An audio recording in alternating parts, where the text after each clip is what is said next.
खैर मकदम आपका ब्रेक के बाद ब्रेक में जहां जम्मू कश्मीर ब्रेक से पहले हमने जम्मू कश्मीर के हालात वाक़ात के साथ साथ राजनाथ सिंह के दौरे के हवाले से भी बात की, लेकिन शाम गए अलायदगी पसंदों का जो कैलेंडर आया अगले हफ्ते के लिए वो भी आया। और इस कैलेंडर में ख़ास बात ये भी है कि इस कैलेंडर में चलो भी जारी रखा गया है और अब की बार 26 अगस्त को ईदगाह चलो की कॉल दी गई है। उसके साथ साथ बहुत कुछ है, आपकी बार चिट्ठियां लिखने की बात की गई है और इंडियन जो फोर्सेस हैं, आर्मर्ड फोर्सेस हैं, उनको लिखने की बात भी की गई है और भी बहुत से मामला हैं। लेकिन हम अपने नाज़रीन को बताते चलें कि दिन भर में हम जम्मू कश्मीर के मुख्तलिफ पहलुओं और देश दुनिया के बड़े बड़े खबरों पर नज़र रखते हैं और दूसरे पहलू में हम अपने नाज़रीन को बताते चलें कि श्रीनगर का बैंकट हाल और श्रीनगर के बैंकट हाल में आज जम्मू कश्मीर की वज़ीर आला महबूबा मुफ्ती की सदारत में एक तकरीब मुनक्कद हुई और इस तकरीब में जम्मू कश्मीर सरकार के वज़ीर जो हैं एडवोकेट अब्दुल्ला खान, ख़जाने के वज़ीर डॉक्टर हसीब ड्राबू, वज़ीर ममलिकत बराए सेहत आसिया नकाश और दूसरे वज़रा भी मौजूद हैं। लेकिन आज की इस तकरीब पर नज़र ख़ास तौर पर इसलिए थी कि यहाँ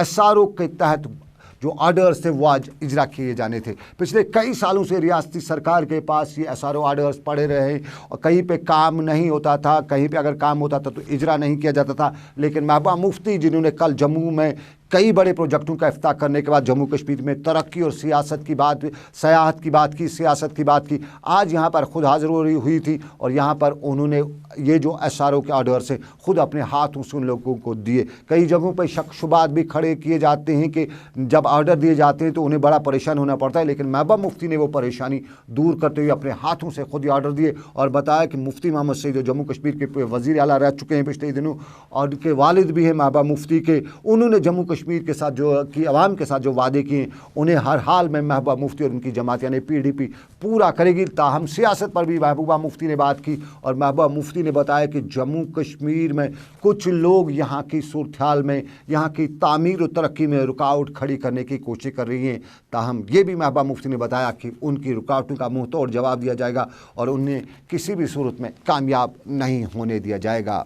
जम्मू कश्मीर की सूरत हाल के हवाले से श्रीनगर में LGP के रियासी सदर संजय सराफ की आज एक प्रेस कॉन्फ्रेंस दी और इस प्रेस कॉन्फ्रेंस के दौरान जम्मू कश्मीर की सूरत हाल के हवाले से एक सनसनीखेज खुलासा भी उन्होंने किया। जिस तरह आपने देखा महबूबा मुफ्ती ने नाम किसी का नहीं लिया, लेकिन संजय सराफ ने यहाँ प्रेस कॉन्फ्रेंस में नाम भी लिया और बताया कि जम्मू कश्मीर की सियासत के हवाले से, जम्मू कश्मीर की सूरत हाल के हवाले से एक मखसूस जमात को उन्हें नाम लिया और बताया कि ये 1947 से कश्मीरियों के हवाले से तरह तरह के सौदे बकौल उनके सौदे करते आ रही है और उन्होंने MLA हबा कदल का बराह रास्त नाम भी लिया और बताया कि उनके खिलाफ वो केस भी दर्ज करने जा रहे हैं क्योंकि MLA हबा कदल ने जम्मू कश्मीर की सूरत हाल पे आग लगाने का काम किया है। हम आपको दिखाते हैं क्या बताया संजय सराफ ने। आज प्रेजेंट प्राइम मिनिस्टर के साथ अपोजिशन पार्टीज मिलने जा रही है।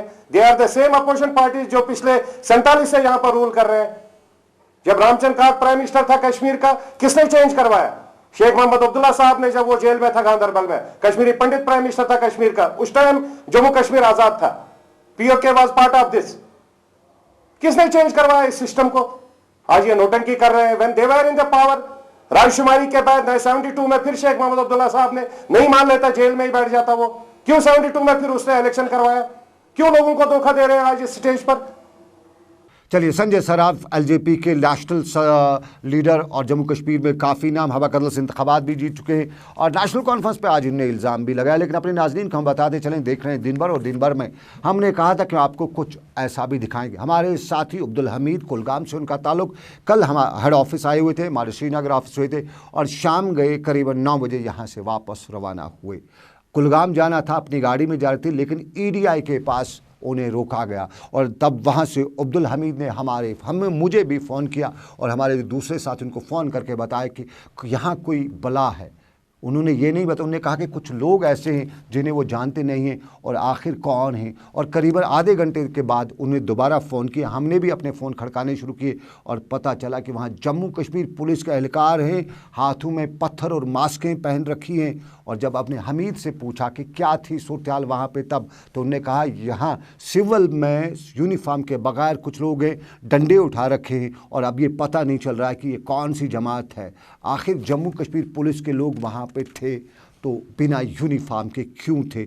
अगर 1-2 बिना यूनिफॉर्म के होते तो वहाँ पे, लेकिन वहाँ नाका लगाया गया था, चेकिंग की गई थी और ये EDI के पास की जा रही थी। तो सवाल जम्मू कश्मीर पुलिस के आला अहदेदारों से, अपने नाज़रीन को हम ये भी बताते चलें कि हमने परसों ही श्रीनगर की एक खास जगह पे सिविल में एक आदमी को क्लैशनिकोफ लेते AK-47 लेके देखा।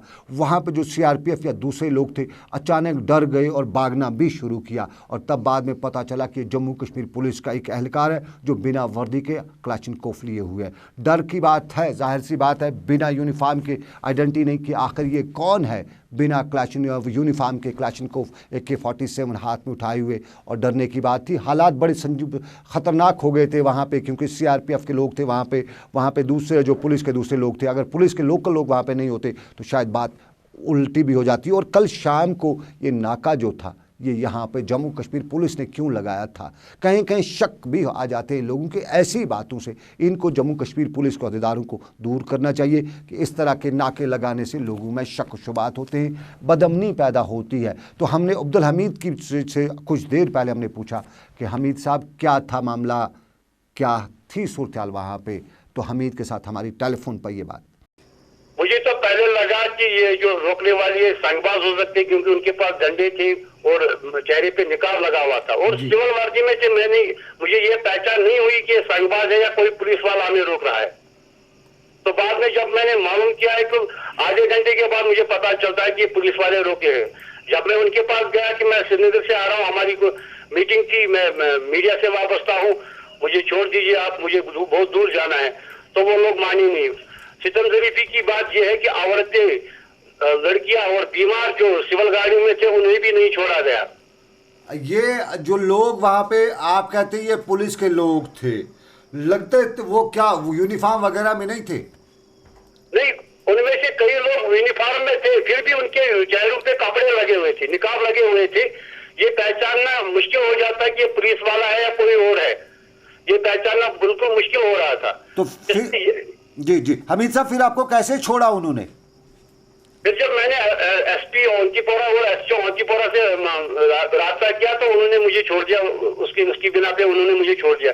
उन्होंने ये भी कहा कि हम मीडिया नहीं मानते हैं, अगर ऐसा चलता रहा तो मीडिया जो कहते हैं, एडमिनिस्ट्रेशन कहती है कि फोर्थ पिलर ऑफ नेशन है, तो कैसे ये चलेगा? फिर कुलगाम से हमारे साथी अब्दुल हमीद के साथ हमारी बात। रात को क्या हुआ था, रात करीबन 9 से 9:30 के आसपास में EDI के पास, जैसा अब्दुल हमीद का कहना है कि कुछ लोग थे, पहले वो डर गए कि कहीं ये कौन से संगबाज हैं या दूसरे बाज हैं या जानबाज हैं, लेकिन बाद में पता चला ये जम्मू कश्मीर पुलिस के एहलकार हैं।